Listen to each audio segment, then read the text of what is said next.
നമസ്കാരം. സ്പോർട്സ് പിച്ചിലേക്ക് ഏവർക്കും സ്വാഗതം. ഇന്ത്യൻ ക്രിക്കറ്റ് ആരാധകരെയും ടീം മാനേജ്മെന്റിനെയും ഒരുപോലെ അസ്വസ്ഥമാക്കുന്ന ഫലങ്ങളാണ് ഇംഗ്ലണ്ട് പര്യടനത്തിൽ നിന്നും ഇതുവരെ ഉണ്ടായിട്ടുള്ളത്.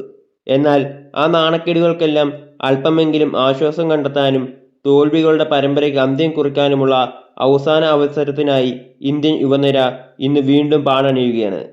സതാംപ്ടണിലെ പ്രശസ്തമായ റോസ് ബൗൾ മൈതാനത്ത് ഇന്ന് നടക്കുന്ന അഞ്ചാമത്തെയും അവസാനത്തെയും ട്വന്റി അന്താരാഷ്ട്ര മത്സരത്തിൽ ഇന്ത്യ ഇംഗ്ലണ്ടിനെ നേരിടും. തുടർച്ചയായ തോൽവികൾക്ക് അറുതി വരുത്താനും പരമ്പരയിലെ പൂർണ്ണമായ നാണക്കേട് ഒഴിവാക്കാനുമാണ് ഇന്ത്യൻ ടീം ഇന്ന് സർവ്വശക്തിയുമെടുത്ത് പോരാടാൻ ഇറങ്ങുന്നത്. ഈ പര്യടനത്തിലെ ആദ്യ മത്സരത്തിന്റെ രണ്ടാം ഇന്നിംഗ്സ് കടുത്ത മഴ മൂലം ഒരു പന്ത് പോലും എറിയാനാകാതെ ഉപേക്ഷിക്കേണ്ടി വന്നിരുന്നു. അതിനുശേഷം നടന്ന 3 മത്സരങ്ങളിലും തകർപ്പൻ പ്രകടനം പുറത്തെടുത്ത ഇംഗ്ലണ്ട് നിലവിൽ 5 മത്സരങ്ങളുള്ള പരമ്പരയിൽ 3-0 എന്ന ശക്തമായ ലീഡോടെ മുന്നിലാണ്. പരമ്പര ഇതിനകം തന്നെ ഇംഗ്ലണ്ട് സ്വന്തമാക്കി കഴിഞ്ഞു എങ്കിലും ഇന്ത്യയെ സംബന്ധിച്ച് തങ്ങളുടെ അഭിമാനം വീണ്ടെടുക്കാനും ആശ്വാസവിജയം നേടാനും ഒരു അവസാന അവസരം കൂടി ഈ മത്സരത്തിലൂടെ അവശേഷിക്കുന്നുണ്ട്. ഈ ട്വന്റി പരമ്പരയിലുടനീളം ഇന്ത്യൻ ടീമിന്റെ ഏറ്റവും വലിയ ബലഹീനതയായി മാറിയത് മുൻനിര ബാറ്റിംഗ് പരാജയമാണ്. ഇംഗ്ലണ്ടിലെ വേഗതയേറിയതും സ്വിംഗ് ലഭിക്കുന്നതുമായ സാഹചര്യങ്ങളോട് പൊരുത്തപ്പെടാൻ നമ്മുടെ യുവ ബാറ്റർമാർക്ക് സാധിച്ചതേയില്ല. പരമ്പരയിലെ 4ാം മത്സരത്തിലും ഈ ബാറ്റിംഗ് തകർച്ച ആവർത്തിക്കുകയുണ്ടായി. മറ്റൊരു മോശം തുടക്കത്തിന് ശേഷവും വിക്കറ്റുകൾ ഒന്നിനു പുറകെ ഒന്നായി പൊഴിഞ്ഞിട്ടും ക്യാപ്റ്റൻ ശ്രേയസ് അയ്യർ നടത്തിയ ഒറ്റയാൾ പോരാട്ടമാണ് ഇന്ത്യക്ക് ഭേദപ്പെട്ട സ്കോർ സമ്മാനിച്ചത്. ക്രീസിൽ ഉറച്ചുനിന്ന് ബാറ്റ് ചെയ്ത അയ്യർ പുറത്താകാതെ 49 പന്തിൽ നിന്നും 80 റൺസ് നേടി ഇന്ത്യ 20 ഓവറിൽ 158 എന്ന ഭേദപ്പെട്ട സ്കോറിലേക്ക് എത്തിക്കാൻ സഹായിച്ചു. എന്നാൽ ഒരു അന്താരാഷ്ട്ര മത്സരത്തിൽ ഇംഗ്ലണ്ടിനെ പോലൊരു ശക്തമായ ടീമിനെ പ്രതിരോധിക്കാൻ ഈ സ്കോർ ഒട്ടും മതിയാകുമായിരുന്നില്ല. മറുപടി ബാറ്റിംഗിൽ ഇംഗ്ലീഷ് ഓപ്പണർ ഫിൽ സാൾട്ടും ക്യാപ്റ്റൻ ഹാരി ബ്രൂക്കും ചേർന്ന് ഇന്ത്യൻ ബൗളർമാരെ അനായാസം നേരിട്ടു. ഇരുവരും ചേർന്ന് 2ാം വിക്കറ്റിൽ 151 റൺസിന്റെ തകർപ്പൻ അപരാജിത പങ്കാളിത്തമാണ് പടുത്തുയർത്തിയത്. ഇംഗ്ലണ്ട് ഈ ചെറിയ വിജയലക്ഷ്യം യാതൊരുവിധ സമ്മർദ്ദവുമില്ലാതെ പിന്തുടർന്ന് കണ്ടെത്തുകയും ചെയ്തു. വെറും 13.5 ഓവറിൽ, അതായത് 37 പന്തുകൾ ബാക്കി നിൽക്കെ 9 വിക്കറ്റിന്റെ കൂറ്റൻ വിജയം ഉറപ്പാക്കിക്കൊണ്ടാണ് ഇംഗ്ലണ്ട് പരമ്പര തങ്ങളുടെ കൈപ്പിടിയിൽ ഒതുക്കിയത്. ഇന്ത്യൻ ബൗളിംഗ് നിര എത്രത്തോളം നിഷ്പ്രഭമായി എന്ന് വ്യക്തമാക്കുന്നതായിരുന്നു ആ മത്സരം. സ്വന്തം നാട്ടിലെ പരിചിതമായ സാഹചര്യങ്ങളിൽ കളിക്കുന്നതിന്റെ എല്ലാ ആനുകൂല്യങ്ങളും കൃത്യമായി വിനിയോഗിക്കാൻ ഇംഗ്ലണ്ടിന് സാധിച്ചിട്ടുണ്ട്. പരമ്പരയിലുടനീളം കളിയിലെ ആക്രമണാത്മക സമീപനം കൈവിടാതെ നിലനിർത്താൻ അവർക്ക് കഴിഞ്ഞു. അവരുടെ മുൻനിര ബാറ്റർമാരും കൃത്യതയോടെ പന്തെറിയുന്ന ബൗളർമാരും ഒരേപോലെ ഫോമിലാണ്. ജോഫ്ര ആർച്ചറും സാംഗറിനും നയിക്കുന്ന ബൗളിംഗ് നിര ഇന്ത്യൻ മുൻനിരയെ പരീക്ഷിക്കുമ്പോൾ ബാറ്റിംഗിൽ ഫിൽ സാൾട്ടും ഹാരി ബ്രൂക്കും ജോസ് ബട്ട്ലറും റൺസ് അടിച്ചുകൂട്ടുന്നു. എല്ലാ മേഖലകളിലും ഇന്ത്യയേക്കാൾ ഒരുപടി മുന്നിൽ നിൽക്കുന്ന പ്രകടനമാണ് ഇംഗ്ലണ്ട് കാഴ്ചവെക്കുന്നത്. ഇന്നത്തെ മത്സരവും ജയിച്ച് പരമ്പര 4-0 അവസാനിപ്പിക്കാനായിരിക്കും ഇംഗ്ലീഷ് പടയുടെ ശ്രമം. ട്വന്റി ക്രിക്കറ്റ് ചരിത്രത്തിൽ ഇന്ത്യയും ഇംഗ്ലണ്ടും തമ്മിൽ വലിയ പോരാട്ടങ്ങളുടെ നീണ്ട പാരമ്പര്യമുണ്ട്. ഇതുവരെ ഇരു ടീമുകളും 34 ട്വന്റി അന്താരാഷ്ട്ര മത്സരങ്ങളിലാണ് പരസ്പരം ഏറ്റുമുട്ടിയത്. ഈ ചരിത്ര കണക്കുകൾ പരിശോധിക്കുമ്പോൾ ഇന്ത്യൻ ടീമിന് തന്നെയാണ് നേരിയ മുൻതൂക്കമുള്ളത്. ആകെ കളിച്ച മത്സരങ്ങൾ 34.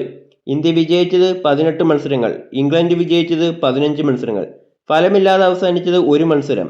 ഈ കണക്കുകൾ ഇന്ത്യയുടെ മുൻകാല മേധാവിത്വം വ്യക്തമാക്കുന്നുണ്ടെങ്കിലും നിലവിലെ ഫോമും സാഹചര്യങ്ങളും ഇംഗ്ലണ്ടിന് അനുകൂലമാണ്. ചരിത്രത്തിലെ ഈ നേരിയ മുൻതൂക്കം നിലനിർത്തണമെങ്കിൽ ഇന്ന് ഇന്ത്യക്ക് വിജയിച്ചേ തീരൂ.